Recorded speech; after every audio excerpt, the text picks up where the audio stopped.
Hello and welcome. It is Sunday, the 25th day of June 2017. Welcome. My name is Derek. In this video, I'm going to go over the cryptocurrencies, the main ones, and it's going to be about a 3-4 minute intro probably. As I go over ways of helping this channel, short term, I got equipment and alerts on the top. Once I get this, I'm not going to need it anymore, because I'll talk about these in a little bit. So after I'm done the 4 below, and if you just want to watch the charts, fast forward to where you see where the charts start, because again, this will be 3 to 4 minutes. Okay, so helping out the channel, I don't go on here, hey, subscribe. No, I don't think I've ever really done that. This is probably the first time I've even talked about stuff like that. But people should know that, hey, this is something I want to subscribe to. I'll get the videos notified when they come out. They'll subscribe, and maybe they just want to search it when they're interested, and then they'll type in money charts or what have you. But the biggest way by far to help the channel is the just helping it grow, and that's really what I want to do, is see how large of an increase of viewership of a community that can occur. And not only that, but how much better can I get at doing this, because I get better and better every day, every week, I feel. So I want to continue getting better. And of course, when you share it on Twitter, Facebook, posting forums, just when you're conversation with friends, emailing it, it really does help. And even the stuff that I never know what's going on, which is sharing ideas of real money, breaking principles, basically the real world in the real world, which means when you're out with your everyday lives, off of the computers, talking with everyday people, that stuff like Bitcoin, fiat currencies, how things aren't as they seem for different things. Be careful here and there in the best way that you can. This is, I think, what the world needs. And then comments and ratings. I mean, wow. I don't know if ratings are really overhyped or whatnot. They state if you get a bunch of ratings, it's all good. They even say down ratings help you out too. I mean, I don't know, but I know for sure that it's still good to see, because it gives you indication to yourself about what the public thinks, or the viewership rather. And then the comments, I mean, that's really magnificent, because really that's what it's been from the start. And a lot of times when I have situations that of whatever sort, I can get a lot of insight and ideas back, which really helps me. And then the funding with the advertisement and the crypto gifts, this really does help, because you spend like a few hours, no, a week that is. I mean, I guess it's over an hour a day the way things are going. But when I'm doing a 20-minute video, that's about 30 minutes, 35 minutes maybe of real time, depending on how many takes I do. But when I'm going through these charts, I mean, I'm doing this all the time as it is anyway. But it does pay for itself. It helps with the pays through the comments. So it's by far really fun to keep doing this. Anyway, let's move on. Let's talk about the headset. And basically what I kind of need an earpiece that's like you see in here, like this. Nothing that sticks in directly to the ear, wireless with a microphone. And quite frankly, all of these prices are kind of sickening, I think, because I would think I would need to spend for something as good as this 300, 400, 500 Canadian dollars. Not sure. And I actually can practically walk, but not really. But it's a 2-minute, 3-minute drive to go to Staples or a place like Walmart for me. And I kind of avoid them both like the plague. I would rather not buy from them. In fact, I have not been in a Walmart location, I think, since 2008, even though I can just a hop, skip, and a jump away. I refuse to go in there.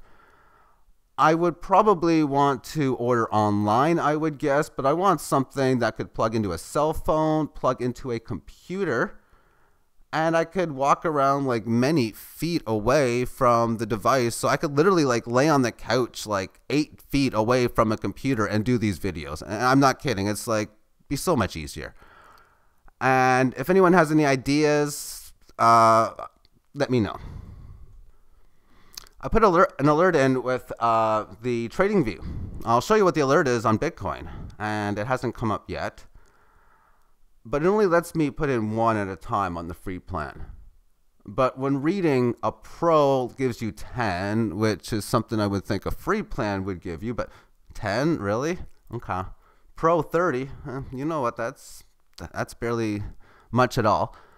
And then the 100. And plus, quite frankly, I like the fact that I could get like 100 codes on here, but I can trade like 400 or some or more. And there's many codes I like on Bittrex, like ABY, GAM, so many others that aren't even on there. Even PivX isn't even on TradingView.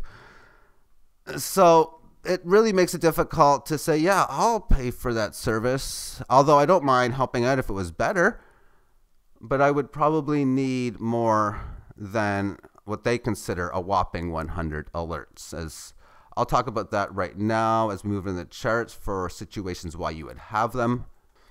Let's look at the daily for Bitcoin, and an alert situation might be, you know what, this thing can really get going if this thing can hold above 28. Okay, alert, hold above 28. But I'd also like to see it hold and stay above 28 for more than 6 to 8 hours. Okay, alert, hold above 28 for at least 8 hours. That's the type of alerts I'd be looking for, and quite frankly, 100 wouldn't be much. Now, with this one, I really don't need alerts for this. I mean, for Bitcoin, you know what? Short term I do, actually, but not long term for this. But there's other codes I do. I talk about like hundreds and hundreds of codes. I don't got the time to look at every single code all the time. That it just makes it easier for me that way, because there is situations where if a situation happens, then I want to be notified because an action I know will take place. As far as this daily chart is concerned, continuation within this sideways mode, but the alert I'm looking for is on the 4-hour time frame.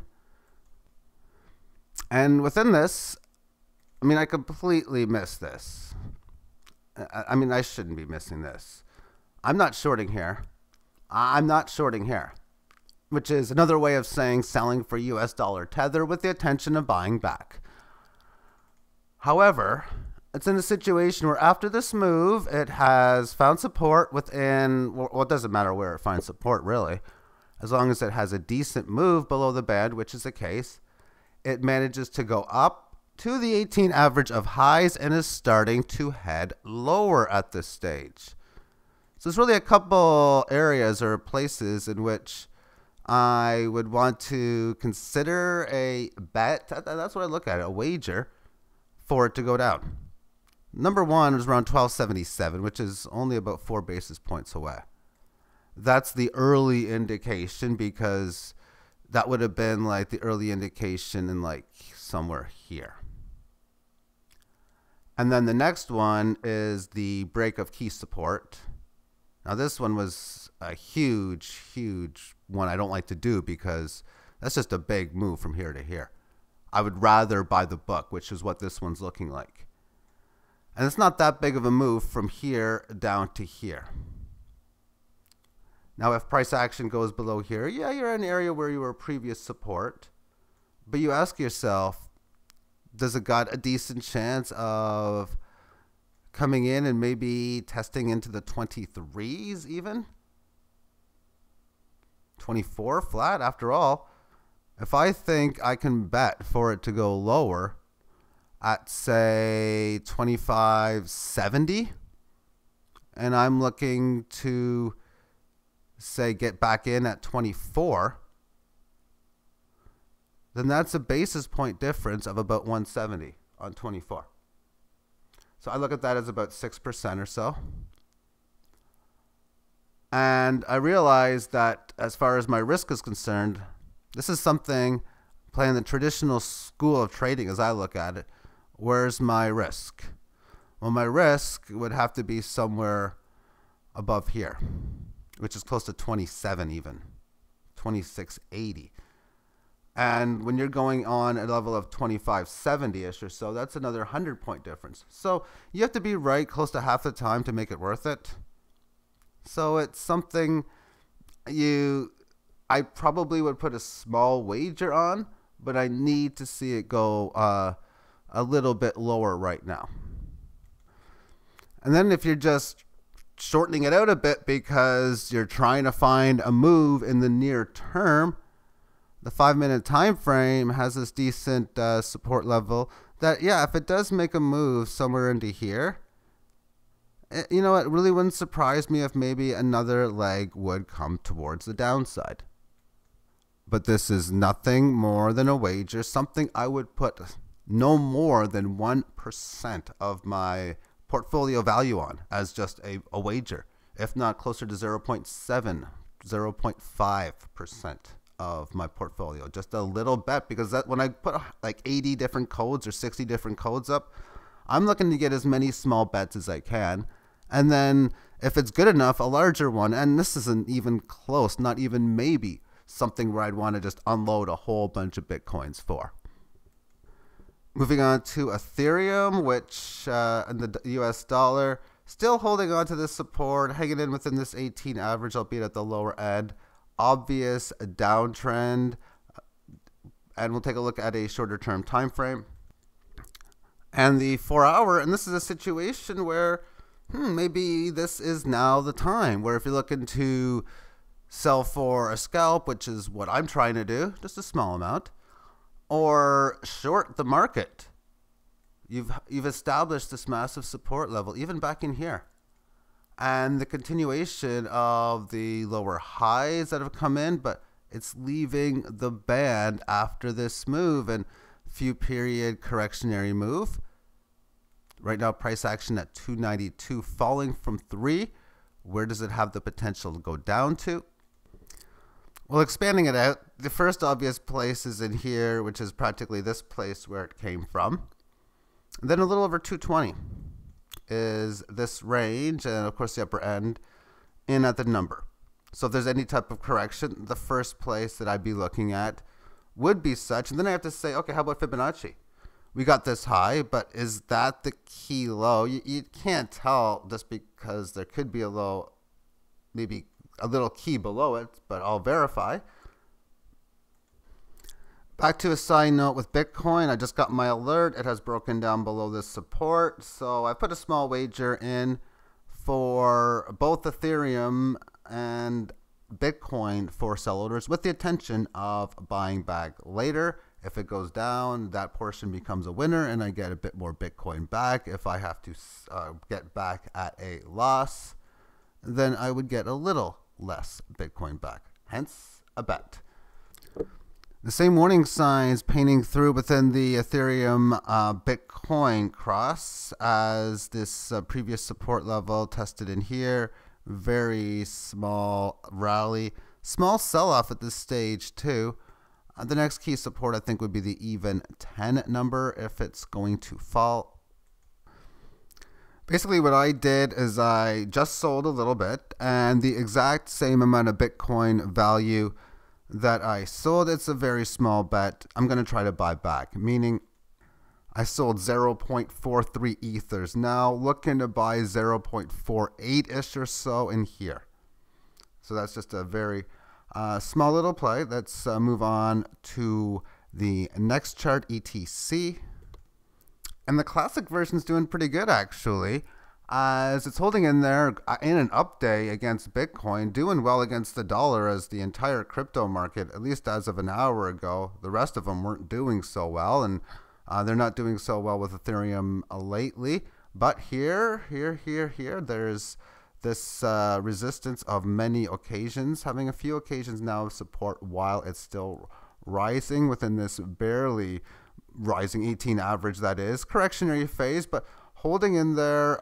Expect a huge break, of course, on the break of this 22. And actually, this is in US dollars, not against the Bitcoin. But yeah, it's holding in there against the dollar. So against the actual Bitcoin price itself, it's pretty much got the exact same pattern as it's finding this support with just a little bit of resistance in here, but more importantly within this 18 average band, how this last move has supported it. And today's session, an attempt to break away. We can see multiple hit areas roughly around this 90-ish or so number, that when you have this thing going, and you can say when it breaks resistance, but let's get real here. it got going good as it was beforehand. And the same could be true. This thing could be going good at 82 and 84 kind of deal. So when this thing's ready to go, don't be surprised if it not only comes up to this point, but maybe it breaches it and it does what a lot of these things do and has a few days, maybe short days like here, like 3, maybe a couple weeks where it just goes up practically every single day, but for the most important part, giving great gains. Looking at Dash, which is continuing its smiley face formation. Red day today, not so volatile.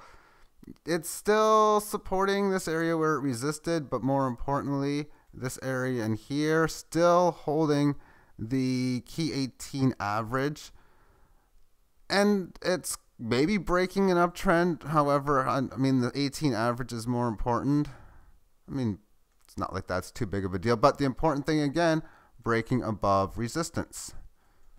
As with many of these cryptos, when you finish your consolidation phase and it's in a bull market, we can see in here the amount of about a little over a week going up, a few days going sideways, a week and a half, 2 weeks going up, and there's your move. They can be short and sweet, and quite frankly, when you have the gains that you can get of 6, 7, 8x in the past, they can be very sweet gains. Litecoin is continuing on with its correctionary phase, very low volatility, just now meeting up within this 18 average of highs correctionary phase. Some big support in here for the short term, where if it doesn't manage to hold too well, I think the best we can do is some Fibonacci. So the key high in here, I'm going to go this previous high, I think would probably be the better one. But we're looking at an area, I would think, at about 225, it looks like. And the low, let's take a look to see where that would be. Multiple hit area at roughly the 1 even number. So that'll work for me. Key numbers 1363, 1651, upside number 3714. So breaking resistance, don't be surprised if it goes somewhere there for a resistance test. 1363, 1651. Well, 1651, that's where it's at. 1361. Okay, that's where that is. So within this move, for this selling to be a failed move, it really needs to hold and stay above this, and it's barely doing so. So therefore, the strength of movement going forward in here is definitely worth me going long on, and I will. But at this stage, I really don't need to buy any more unless it makes a move down towards that key support level. Moving on to Ripple, and everything remains the same for me. Same. I don't know if I said sane or not, but I'm looking for indications of this to tell me, yeah, I want to go long here because something in here has a good setup, and it's not there. So if this thing just happens to go up with big moves, just like now or without the setup, that to me is like missing a boat when you're trying to get on the boat with rough waters. You're going to have a hard time. You might get in, and you might have a few bruises or fall in the water and missing the boat that way. Whatever. It's tough to get into a boat with rough waters. That's why I want a situation where I have something like, say, this, where it makes a nice move up. It corrects sideways for a while. It establishes a resistance in here.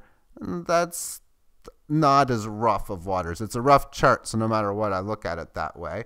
But I'll be looking to go back to where it came from if, of course, it's going to go lower, meaning support gets broken. So a buy order down here, and I need better indication to go long on strength.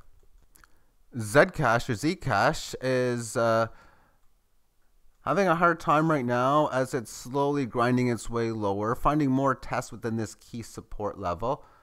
If it doesn't hold, don't be surprised if there's some maybe larger candles, larger volatile moves. And the last key area it went to is right in about there. XCM is looking to be breaking down, or NAM. We can see the situation of a few tests within this. Some consolidation within this 18 average and many periods of hugging the 18 average that This thing to me looks like one of those babies hanging on by a thread. Don't be surprised if there is any decent sized red candle down days, and it needs a long ways to go before it can reverse trend, and it's even more choppier waters right now than Ripple would be. And let's finish it off within the Monero XMR, which is having a hard time right now within this 18 average, a lower band, also having some weakness against Bitcoin as well. As I've been stating with this is an extremely choppy daily time frame. So unless this is a type of chart you like, I really would state to stay away, because the only thing better than this is looking at it like long term. Other than that, it's really difficult. And unless you know how to trade these choppy ones, totally stay away. Thank you for tuning in, and have yourself a magnificent day. Bye-bye.